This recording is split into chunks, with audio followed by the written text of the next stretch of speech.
Revenons à l'astrologie alpha-oméga. Je propose qu'on introduise un moyen terme qui est le point oméga, le point gamma plutôt, point gamma. C'est que le mot gamma a souvent été utilisé pour désigner le signe du bélier. Et effectivement, le bélier, c'est un signe équinoxial. Et contrairement à ce que disent beaucoup d'astrologues, le bélier n'est pas. Le moment du équinoxial n'est pas un moment euh, de décision majeure. C'est au contraire un moment d'hésitation. Donc là, il y a une confusion au niveau de la symbolique zodiacale qui est assez flagrante, excusez-moi de le dire.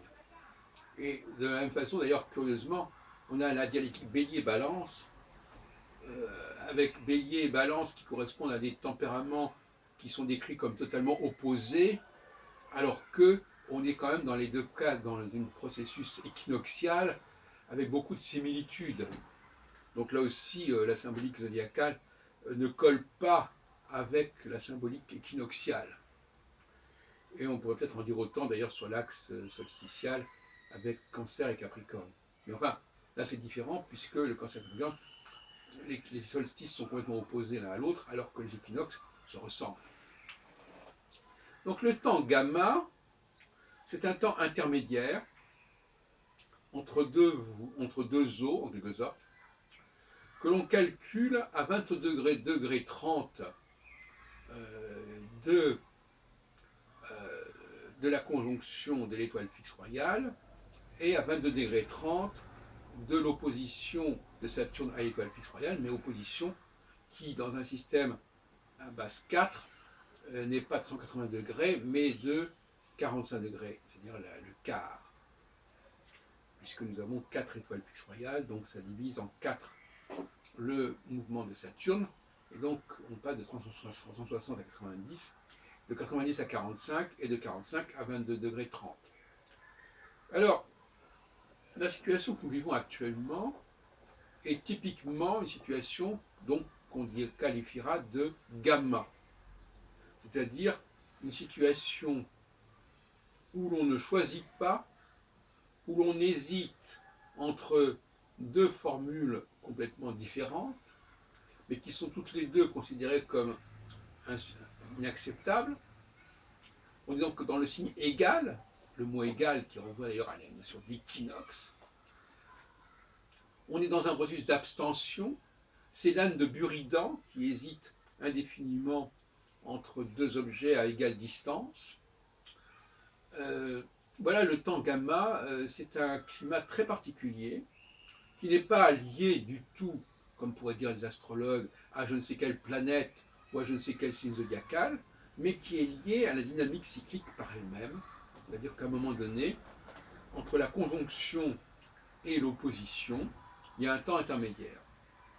Alors, pour l'astrologie traditionnelle, ce temps intermédiaire, c'est en quelque sorte le carré. Mais le carré n'est pas défini par les astrologues comme un temps intermédiaire, comme un temps d'indécision. C'est pas forcément, d'après ma connaissance de la littérature astrologique, c'est pas forcément ce qu'on en dit. Par contre, ça serait assez proche de cette demi-lune qui se trouve à mi-chemin entre la nouvelle lune et la pleine lune.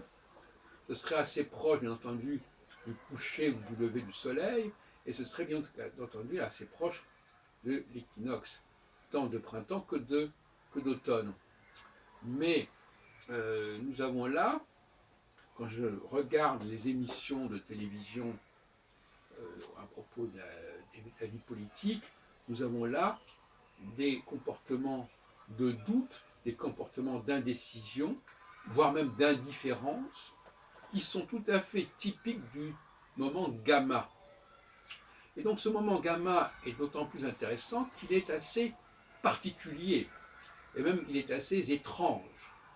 Et donc cette étrangeté, elle est tout à fait intéressante parce qu'elle peut être observée, décrite, analysée et reliée, bien entendu, à ce moment particulier où, sur le plan cosmique, Saturne se trouve effectivement à 22 degrés environ de l'une des 4 étoiles fixes royales et à 22 degrés environ du moment où Saturne est en son élongation maximale par rapport aux étoiles fixes royales, c'est-à-dire qu'on s'y trouve à 45 degrés, à mi-chemin entre, parce qu'entre deux étoiles fixes royales, il y a en moyenne 80 degrés, donc à 45 degrés, il est vraiment dans une position médiane, donc là encore, on est dans le milieu, et euh,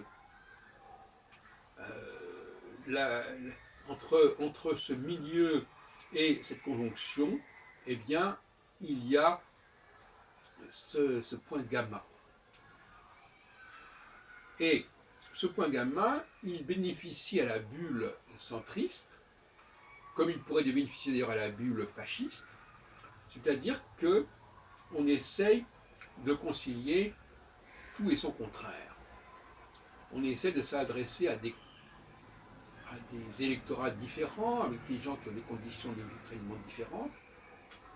Et au lieu d'accepter ce que j'appelle l'alternance entre un choix A puis un choix B, qui sera suivi d'un choix B, qui implique une confiance dans le système politique, eh bien là, on est dans un refus de l'alternance, parce que l'alternance, c'est le contraire du temps gamma. L'alternance, c'est de dire, voilà, on prend A puis B. Le temps gamma, c'est A plus B, pas du tout la même chose. Donc on est dans un refus d'alternance, donc il n'y a pas de confiance dans le rouage des institutions, dans le processus qui fait qu'on passe du parti de droite au parti de gauche, puis du parti de gauche au parti de droite, sous prétexte que l'un comme l'autre ayant échoué, on refuse ce processus de dialectique d'alternance. Or, à mon avis, ce processus d'alternance, il est absolument indispensable, mais il est logique et naturel qu'en ce temps gamma, les choses ne se passent pas comme elles devraient se passer. Et il faut le prévoir, il faut l'annoncer, il faut le signaler et s'y préparer. Et ça vaut aussi bien dans la vie politique que dans la vie privée. Dans la vie privée, les gens peuvent avoir des comportements paradoxaux, peuvent avoir des discours contradictoires, peuvent dire une chose et son contraire, peuvent renvoyer une image A et une image B qui n'a rien à voir. Et à ce moment-là, c'est déconcertant. Et il y a beaucoup de crises de couple qui sont liées à ce comportement un petit peu ambigu, ambivalent, qui peut aller effectivement jusqu'au fait que la personne va avoir des relations avec plusieurs personnes, notamment deux hommes ou deux femmes, donc on va se dire mais qu'est-ce que ça veut dire? Or pour la personne qui fait cela, eh bien ça n'est pas contradictoire parce que la notion de contradiction est incompatible avec la notion de gamma. Au point de gamma, rien n'est incompatible. Il y a une sorte de perception globale, totale, qui fait que rien n'est contre-indiqué de façon absolue. On est une sorte d'amoralisme quelque part. Et comme on dit, ça ne rime à rien, c'est une espèce de moment tiède, tiédasse, qui veut tout et son contraire, qui veut tout ou rien et rien. Et ça, c'est le temps gamma, c'est le temps de l'égal.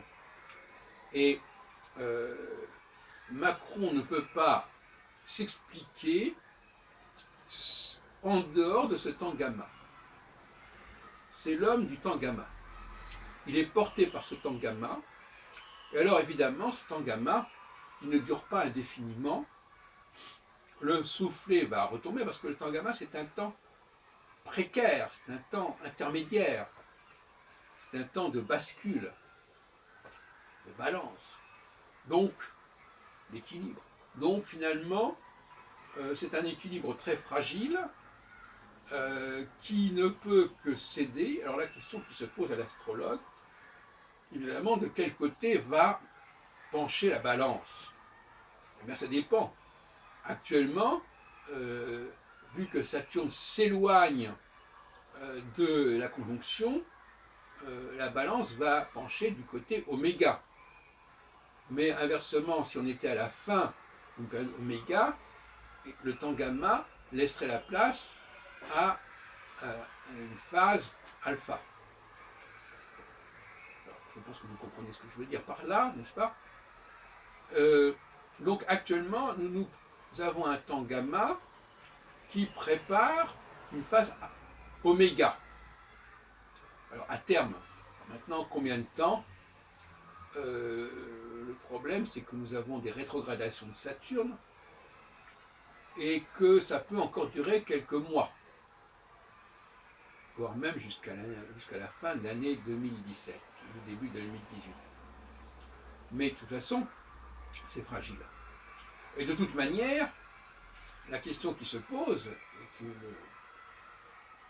m'interpelle, c'est de savoir si les législatives vont être déjà en phase alpha, en phase oméga, ou si elles restent marquées par le temps gamma. Si elles restent marquées par le temps gamma, c'est au mois de juin, eh bien, Macron peut réussir son coup. C'est-à-dire, il peut, comme disait quelqu'un d'ailleurs à la télévision tout à l'heure, avant même les législatives, constituer une alliance qui récupérerait des éléments aussi bien de gauche que de droite. À ce moment-là, il pourrait remporter éventuellement les législatives au prix d'un éclatement du Parti socialiste et même de Mélenchon, et un éclatement des Républicains, voire même du Front National. Alors, tout dépend du génie de M. Macron, à ce niveau-là, du génie politique. Il ne peut pas, bien évidemment, compter que sur les candidats du mouvement En Marche. Tout dépend aussi du génie politique, bien sûr, des dirigeants des Républicains et des dirigeants du PS. En tout cas, comme j'avais annoncé il y a déjà quelques semaines, on parle beaucoup de cohabitation, parce que de deux choses l'une, où M. Macron constitue une sorte d'alliance avant les élections, et à ce moment-là, il va déjà pouvoir annoncer en quelque sorte le prochain Premier ministre, ou bien alors il joue solo et il risque de se voir imposer par le parti qui va l'emporter, soit de droite, soit de gauche, s'imposer un Premier ministre, et à ce moment-là, on sera complètement dans une logique de cohabitation. Voilà le dilemme. Soit Macron met de l'eau dans son vin, ce qui est tout à fait typique de la phase gamma, et va trouver un compromis qui va plaire, qui va satisfaire tout le monde, et qui va polariser aussi bien va siphonner aussi bien à gauche qu'à droite. Soit il n'y parvient pas, ou il ne cherche pas à y parvenir, et à ce moment-là, on va vers la cohabitation qui elle-même correspond quelque part à un temps gamma. Puisque la cohabitation, c'est de dire, bon ben voilà, vous avez d'un côté un président public qui est M. Macron, et puis bon, il fera ce qu'il voudra dans son coin, et puis il y aura le gouvernement avec un Premier ministre qui fera l'essentiel du travail, comme ça a été fait dans la cohabitation, dans les deux cohabitations avec Mitterrand, et dans la cohabitation de 5 ans quand même avec Chirac. Alors, voilà donc, voilà là qu'il y a une sorte de point d'interrogation qui est lié à la science, à l'astrologie telle que je la redéfinis, et je dois avouer que je reste perplexe, parce que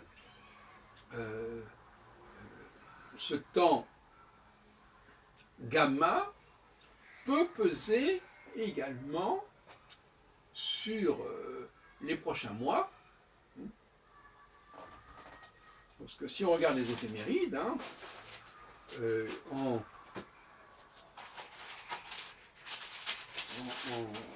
juin 2017, ils ne sont pas dans un très bon état, les éphémérides, enfin, ça vaut qu'elles ont servi. En juin 2017, Saturne est est rétrograde à la fin du Sagittaire. Donc il est dans situation gamma, hein, à 22 degrés, enfin 21 degrés d'Antares, à 9 degrés du Sagittaire, mais il arrive à 23 degrés à peu près. Oui. Il est parti au mois d'avril, il était à 27 degrés. Il a commencé à rétrograder, et là, il est toujours en train de rétrograder. Et il va continuer à rétrograder, Saturne, donc en s'éloignant de ce temps de passage vers la dynamique de passage vers Oméga. Il va rétrograder jusqu'au mois d'août 2017. Et à partir du mois d'août 2017, il redevient direct. Et en septembre, on peut dire qu'il repart vraiment vers la sortie de ce temps gamma. Voilà. Et ensuite, après, il n'y a plus de problème. Donc finalement, on a une fenêtre gamma jusqu'au mois de septembre 2017. Hein, encore 3-4 mois. Et pendant ce temps-là, il peut y avoir en effet une réalisation, une concrétisation gamma avec un parti du centre qui ferait éclater les partis de droite et de gauche. C'est une interrogation. En tout état de cause, c'est une victoire pour l'astrologie alpha-oméga, puisque on ne peut expliquer ce phénomène que par l'astrologie. C'est ça qui est intéressant. Et on peut aussi dire que de toute façon, cet équilibre qui pourrait être obtenu au point gamma, il sera extrêmement fragile, et cette coalition, si tant est qu'elle se forme, ne durera pas longtemps. Il y aura une radicalisation de type oméga, c'est-à-dire une volonté qui sera favorable à la droite et qui fera que, quelque part, la cohabitation, non seulement entre la majorité et le président public, mais la cohabitation au sein même de la majorité qui serait ainsi constituée au Parlement serait extrêmement volatile.